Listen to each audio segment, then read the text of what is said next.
And so we are, the Food Council operates under our policy priorities, and they're on a 2-year cycle. For the first time, this past 2 years was the first 2-year cycle, which means at the end of this year, our priorities are up for change or tweaking or whatever it may be. So I'm going to share my screen again and go into a little bit about our policy priority process that we are going to be undertaking as the rest of the year goes on to get us set up for next year. So our current policy priorities are what really guide the work that we do as a food council, and they're really varied across the food system and cover a lot of the areas that the collaboratives that Michelle had talked about a little earlier, that those are kind of convening around. So our current policy priorities that guide our work are focusing on increasing federal nutrition benefit access, flexibility, and eligibility, increasing commercial and resident access to affordable land for food production, increasing local food and beverage procurement by both residents and institutions, and supporting creative funding opportunities to increase economic development and food justice here in Montgomery County. So as I said, as we are on a 2-year policy priority cycle, we have to kind of shift or figure out where we're going for our next 2-year cycle. And the reason we have these policy priorities is, one, to allocate limited staff time and the time of our council members and resources to specific policy areas that we think we have unique ability to make, to take a stance on, or to make progress and take action on. So that is the goal behind our policy priorities. They are used to guide our working group development and action, council education, the discussions that we have when we meet with elected officials, and the focus areas of development that we're looking to when it comes to grants we're applying for, or adding potentially staffing as well. One thing we want to emphasize is that these priorities can be carried over from cycle to cycle. And it's not like we see ourselves doing a complete turn of what we're focusing on. We want to use the last 2 years and what we've learned of our out of our policy priority cycle to add on to those that we think should continue, to tweak those that might need some changing, to make sure they're effective and representative of the work that we are doing and that is going on here in Montgomery County. And then one thing that I think is key to note is that our work is, and our policy priorities and policy work in general comes through our policy committee. So we have a 5-member voting policy committee of our council and board members, which anything policy related, including when we are going to shift these priorities, or if it's during the Maryland legislative session, if we're submitting testimony, goes through to our policy committee and is being checked and reviewed by them as well. So it is not just a closed loop here inside the Food Council with staff. We are, again, using the expertise of those that we work with to make sure our priorities and the work that we are doing is both manageable, important, and meaningful to the county as a whole.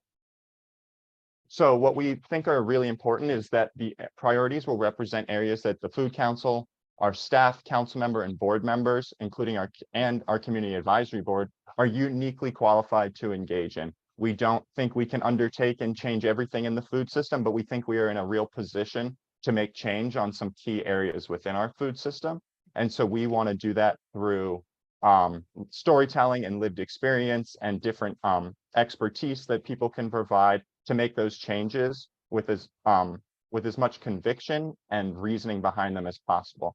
We have several areas of focus that kind of continue to come up across our food system that will kind of be seen throughout the policy priorities and throughout working groups. They include production and aggregation, processing, access, consumption, waste, regeneration, and a few others as well. And I think it's really important to note that areas with equity is a core focus for us as well. So equity is the lens that we are taking as we undertake our policy priorities or any policy initiative as a council.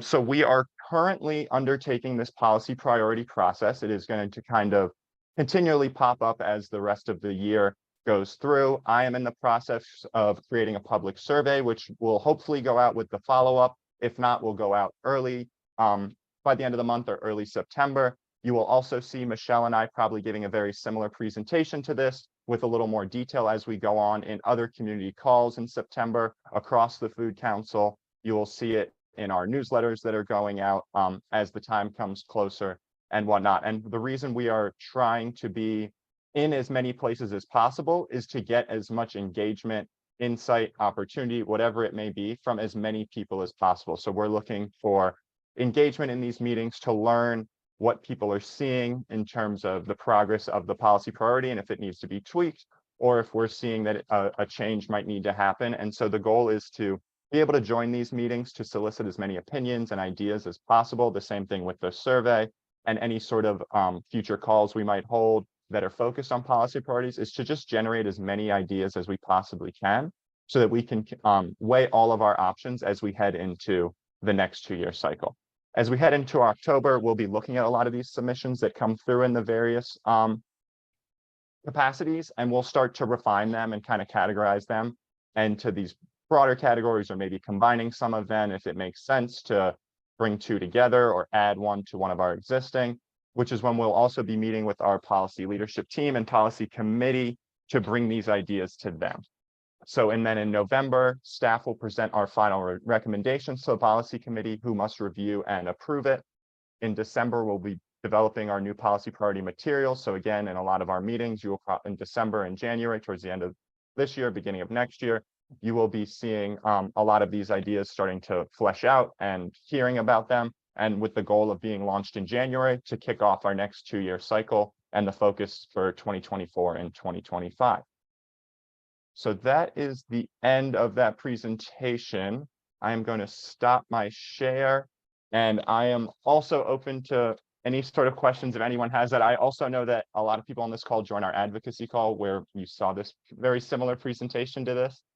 So I appreciate those who are sitting through this again for a second time, and I'm open to take any questions, and I'll start it off with Bruce. Go for it. Yeah, thanks for the presentation. Really interesting to hear. Could you talk a little bit more about the sources of funding and the budget process? I think you mentioned grant applications. I mean, how does that work at the Food Council? So I'll give a specific example about how our policy priorities impact the grants that we might consider applying for.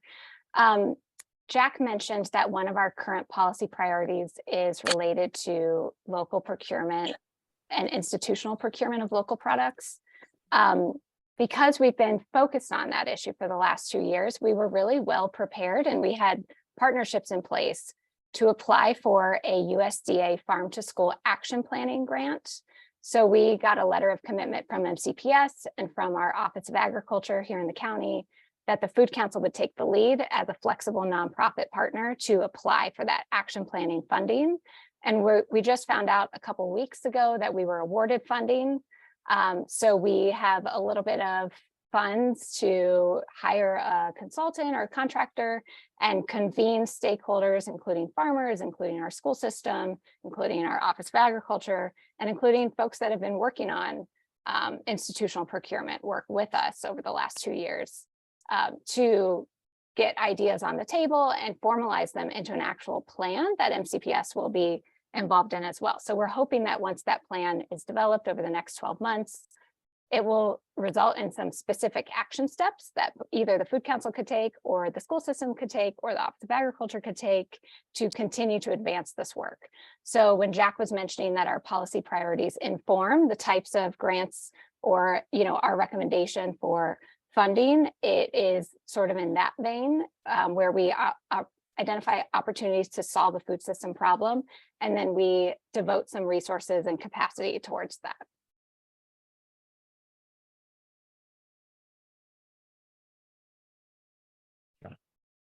Are there any other questions?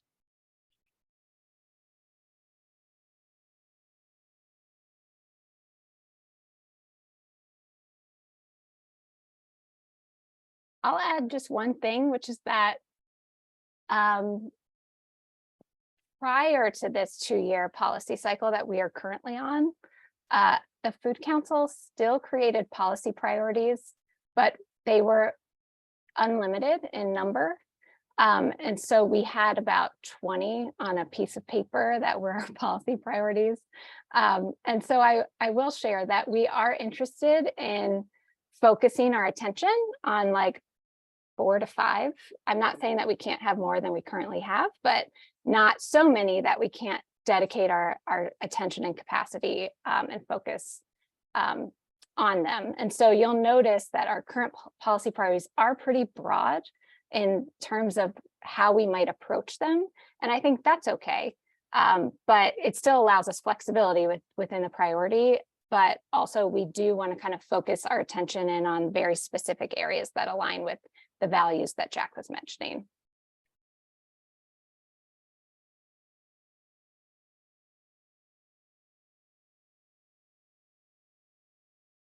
Open it up for questions one more time.